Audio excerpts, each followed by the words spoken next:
Now, when Jesus learned that the Pharisees had heard that Jesus was making and baptizing more disciples than John, although Jesus himself did not baptize, but only his disciples, he left Judea and departed again for Galilee. And he had to pass through Samaria. So he came to a town of Samaria called Sychar, near the field that Jacob had given to his son Joseph. Jacob's well was there, so Jesus, wearied as he was from his journey, was sitting beside the well. It was about the 6th hour. A woman from Samaria came to draw water. Jesus said to her, "Give me a drink," for his disciples had gone away into the city to buy food. The Samaritan woman said to him, "How is it that you, a Jew, ask for a drink from me, a woman of Samaria? For Jews have no dealing with Samaritans." Jesus answered her, "If you knew the gift of God and who it is that is saying to you, 'Give me a drink,' you would have asked him, and he would have given you living water." The woman said to him, "Sir, you have nothing to draw water with, and the well is deep. Where do you get that living water? Are you greater than our father Jacob? He gave us the well and drank from it himself, as did his sons and his livestock." Jesus said to her, "Everyone who drinks of this water will be thirsty again. But whoever drinks of the water that I will give him will never be thirsty again.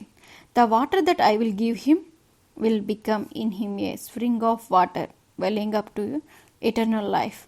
The woman said to him, "Sir, give me this water so that I will not be thirsty or have to come here to draw water."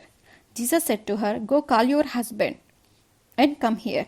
The woman answered him, "I have no husband." Jesus said to her, "You are right in saying, 'I have no husband,' for you have had 5 husbands, and the one you now have is not your husband. What you have said is true." The woman said to him, "Sir, I perceive that you are a prophet. Our fathers worshipped on this mountain, but you say that in Jerusalem is the place where people ought to worship."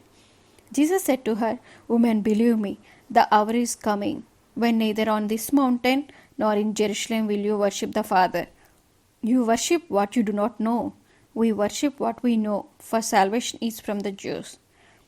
But the hour is coming and is now here, when the true worshippers will worship the Father in spirit and truth, for the Father is seeking such people to worship him. God is spirit, and those who worship him must worship in spirit and truth." The woman said to him, "I know that Messiah is coming, he who is called Christ. When he comes, he will tell us all things."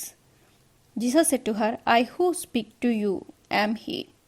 Just then his disciples came back.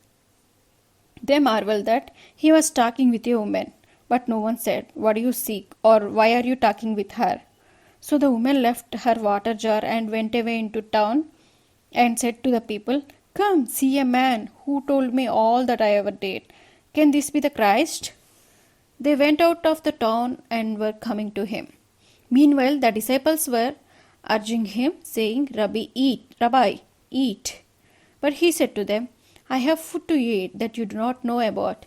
So the disciples said to one another, "Has anyone brought him something to eat?" Jesus said to them, "My food is to do the will of him who sent me and to accomplish his work. Do you not say, 'There are yet 4 months, then comes the harvest'? Look, I tell you, lift up your eyes and see that the fields are white for harvest. Already the one who reaps is receiving wages and gathering fruit for eternal life, so that sower and reaper may rejoice together. For here the saying holds true, 'One sows and the other reaps.' I sent you to reap that for which you did not labor. Others have labored, and you have entered into their labor." Many Samaritans from that town believed in him because of the woman's testimony. "He told me all that I ever did." So when the Samaritans came to him, they asked him to stay with them. And he stayed there 2 days, and many more believed because of his word. They said to the woman, "It is no longer because of what you said that we believe, for we have heard of for ourselves, and we know that this is indeed the Savior of the world." After the 2 days, he departed for Galilee, for Jesus himself had testified that a prophet has no honor in his own hometown. So when he came to Galilee, the Galileans welcomed him, having seen all that he had done in Jerusalem at the feast. for they too had gone to the feast. So he came again to Cana in Galilee, where he had made the water wine. And at Capernaum there was an official whose son was ill.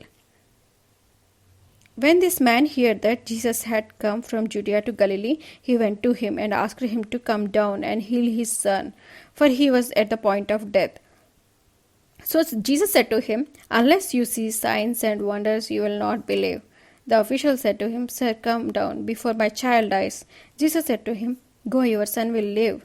The man believed that word that Jesus spoke to him and went on his way. As he was going down, his servants met him and told him that his son was recovering. So he asked them the hour when he began to get better, and they said to him, "Yesterday, at the 7th hour, the fever left him." The father knew that was the hour when Jesus had said to him, "Your son will live," and he himself believed that all his household. This was now the second sign that Jesus did when he had come from Judea to Galilee.